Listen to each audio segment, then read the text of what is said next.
ಸಮುದ್ರ ಮಂಥನದಲ್ಲಿ ಬಂದಿರತಕ್ಕಂಥ ಹಾಲಾಹಲ ವಿಷವನ್ನ ಯಾವಾಗ ಕುಡಿಯುತ್ತಾನೆಯೋ ಆಗ ಎಲ್ಲ ದೇವತೆಗಳು ಭಗವಾನ್ ಶಂಕರನನ್ನ ದೇವಾದೇವ ಮಹಾದೇವಂತ ಜಯಘೋಷವನ್ನು ಮಾಡ್ತಾರೆ. ಎಲ್ಲ ದೇವತೆಗಳು ಆಗಿನಿಂದ ಭಗವಾನ್ ಶಂಕರನಿಗೆ ಮಹಾದೇವ ಅನ್ನೋ ಹೆಸರ ಬರ್ತದ. ಇಲ್ಲಿ ಮಹಾದೇವ ಅಂತಂದ್ರೆ ದೇವತೆಗಳಿಗೆ ದೇವ.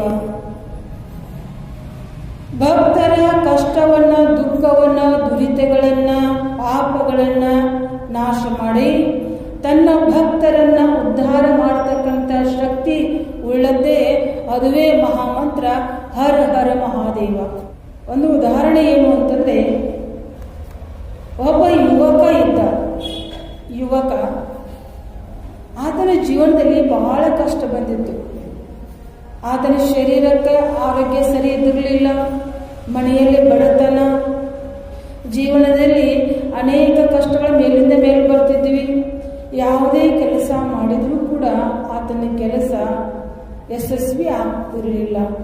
ಎಲ್ಲ ಕೆಲಸದಲ್ಲಿ ಕೂಡ ಆತನಿಗೆ ಸೋಲನ್ನೇ ಕಾಣ್ತಿದ್ದ ಆ ಭಕ್ತ.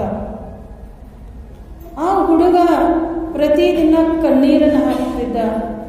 ನನ್ನ ಶರೀರವೂ ಕೂಡ ಆರೋಗ್ಯವಾಗಿಲ್ಲ, ನನಗೆ ಬಡತನದ ಸಾಕಷ್ಟು ಕಷ್ಟಗಳು ಬರ್ತಾ ಇದ್ದಾವ.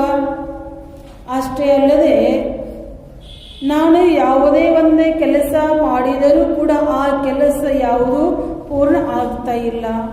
ನಾನು ಏನು ಮಾಡಲಿ, ಎಲ್ಲಿ ಹೋಗಲಿ, ನನ್ನ ಯಾರ ಮುಂದೆ ನಾ ಹೇಳ್ಕೊಳ್ಬೇಕು, ನನ್ನ ಕಷ್ಟವನ್ನು ಯಾರು ಪರಿಹಾರ ಮಾಡ್ತಾರೆ? ಈ ರೀತಿ ವಿಚಾರ ಮಾಡಿ ಆ ಯುವಕ ಚಿಂತೆಯಲ್ಲಿಯೇ ಕುಳಿತಿದ್ದ. ಅವನ ಒಂದು ಅದೃಷ್ಟವಶಾತ್ ಆತನ ಒಂದು ಪುಣ್ಯದಿಂದ ಒಬ್ಬರು ಮಹಾತ್ಮರು ಆತನಿಗೆ ದರ್ಶನ ಕೊಡ್ತಾರೆ. ಮನೆ ಬಿಟ್ಟು ಹೀಗೆ ಹೊರಗೆ ಹೋಗುವಾಗ ಅಲ್ಲೊಬ್ಬರು ಮಹಾತ್ಮರು ಅವನ ಕಣ್ಣಿಗೆ ಬೀಳುತ್ತಾರೆ.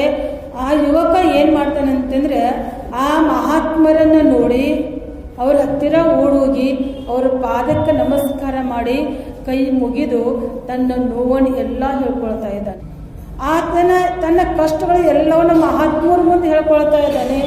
ಆ ಮಹಾತ್ಮರು ಆ ಯುವಕನ ಎಲ್ಲ ಕಷ್ಟಗಳನ್ನು ಕೇಳಿ ಕರುಣೆಯಿಂದ ಪ್ರೀತಿಯಿಂದ ಹೇಳ್ತಾ ಇದ್ದಾರೆ, ನೋಡಪ್ಪ, ನಿನಗಿಷ್ಟೆಲ್ಲ ಕಷ್ಟ ಬಂದದಲ್ಲ, ಆ ಕಷ್ಟದಿಂದ ನೀ ಏನಾಗಬೇಕು, ಬಿಡುಗಡೆ ಹೊಂದಬೇಕು. ಆದರೆ ನಿನಗೊಂದು ಮಂತ್ರ ಹೇಳ್ತೇನೆ ನಾನು. ಆ ಮಂತ್ರವನ್ನು ನೀ ಏನು ಮಾಡು ಅಂತಂದ್ರೆ, ಜಪ ಮಾಡು, ನಾಮಸ್ಮರಣೆ ಮಾಡು. ಆ ಕರುಣಾಮಯಿ, ದಯಾಮಯಿ, ಪ್ರೇಮಮಯಿ ಆ ಭಗವಾನ ಶಂಕರನ ಕರುಣೆ ನಿನ್ನ ಮೇಲಾಗ್ತದೆ. ಆ ಮಂತ್ರವನ್ನು ನಿನಗೆ ನಾನು ಹೇಳ್ತೀನಿ. ಆ ಮಹಾತ್ಮರು ಆ ಮಂತ್ರವನ್ನು ಹೇಳಿದ್ರು. ಅದು ಯಾವ ಮಂತ್ರ ಅಂತಂದ್ರೆ, ಹರ ಹರ ಮಹಾದೇವ, ಹರ ಹರ ಮಹಾದೇವ. ಈ ಮಂತ್ರವನ್ನು ನೀನು ಯಾವಾಗಲೂ ನುಡಿ. ನಿನ್ನ ಜೀವನದಲ್ಲಿ ಆಗ್ತಕ್ಕಂಥ ಬದಲಾವಣೆಯನ್ನು ನೀನೇ ಕಾಣ್ತೀಯ, ಅದಕ್ಕೆ ನೀನೇ ಸಾಕ್ಷಿ, ಮತ್ತಾರು ಇಲ್ಲ. ನೀನು ಎಷ್ಟು ಶ್ರದ್ಧಾಪೂರ್ವಕವಾಗಿ ಭಕ್ತಿಯಿಂದ ನಾನು ಹೇಳ್ತಕ್ಕಂಥ ಈ ಮಂತ್ರವನ್ನು ನಿನ್ನ ಜೀವನದಲ್ಲಿ ಎಷ್ಟು ಪಠಣ ಮಾಡ್ತೀಯ, ಎಷ್ಟು ಜಪ ಮಾಡ್ತೀಯ, ಅಷ್ಟೇ ನಿನ್ನ ಅದೃಷ್ಟದ ಬಾಗಿಲ ತೆರೀತದ. ಭಗವಂತನ ಕರುಣೆ ನಿನಗಾಗ್ತದ. ಮಹಾತ್ಮರ ವಾಣಿ ಮೇಲೆ ವಿಶ್ವಾಸವನ್ನಿಟ್ಟ, ನಂಬಿಕೆ ಇಟ್ಟ ಆ ಯುವಕ ಮಹಾತ್ಮರ ವಚನದಂತೆಯೇ ಪ್ರತಿದಿನ ಬೆಳಗಿನ ಜಾವದಲ್ಲಿ ಎದ್ದು ಹರ ಹರ ಮಹಾದೇವ್, ಹರ ಹರ ಮಹಾದೇವ್, ಹರ ಹರ ಮಹಾದೇವ್ ಅಂತ ಈ ರೀತಿಯಾಗಿ ಆ ಯುವಕ ಆ ಮಂತ್ರವನ್ನು ಜಪ ಮಾಡ್ತಿದ್ದ. ಹೇಗೆ ಆತನ ಜಪ ಮಾಡ್ತಾ ಹೋಗ್ತಾನೋ ಆತನ ಸಾಧನೆ ಎಷ್ಟು ಅದು ಅಷ್ಟೇ ಆತನ ಜೀವನದಲ್ಲಿ ಇರ್ತಕ್ಕಂಥ ಕಷ್ಟಗಳು, ದುರಿತಗಳು ನಾಶ ಆಗಿ ಆತನ ಆರೋಗ್ಯವೂ ಕೂಡ ಏನಾಗ್ತದೆ, ಸುಧಾರಣೆ ಆಗ್ತದೆ. ಆತನ ಶರೀರಕ್ಕೆ ಅಂಟಿಕೊಂಡಿರ್ತಕ್ಕಂಥ ಎಲ್ಲ ರೋಗಗಳಿಂದಲೂ ಆತ ಮುಕ್ತಿಯನ್ನು ಹೊಂದಿ ಸ್ವಸ್ಥನಾಗಿ ಆತ ಯಾವುದೇ ಕೆಲಸ ಮಾಡಿದರೂ ಕೂಡ ಆ ಕೆಲಸದಲ್ಲಿ ಯಶಸ್ವಿಯನ್ನು ಹೊಂದುತ್ತಾನೆ. ಯಾರು? ಆ ಯುವಕ. ಕಾರಣ ಆ ಮಹಾತ್ಮ ಹೇಳಿಕೊಟ್ಟಿರ್ತಕ್ಕಂಥ ಮಂತ್ರ ಹರ ಹರ ಮಹಾನ್ ಶಂಕರನ ಕರುಣೆ ಆಗ್ತದ. ಅವನಿಗೆ ಗೊತ್ತಾಗ್ತದ ಈ ಮಂತ್ರದಲ್ಲಿ ಇಂಥ ಶಕ್ತಿ ಅದಲ್ಲ.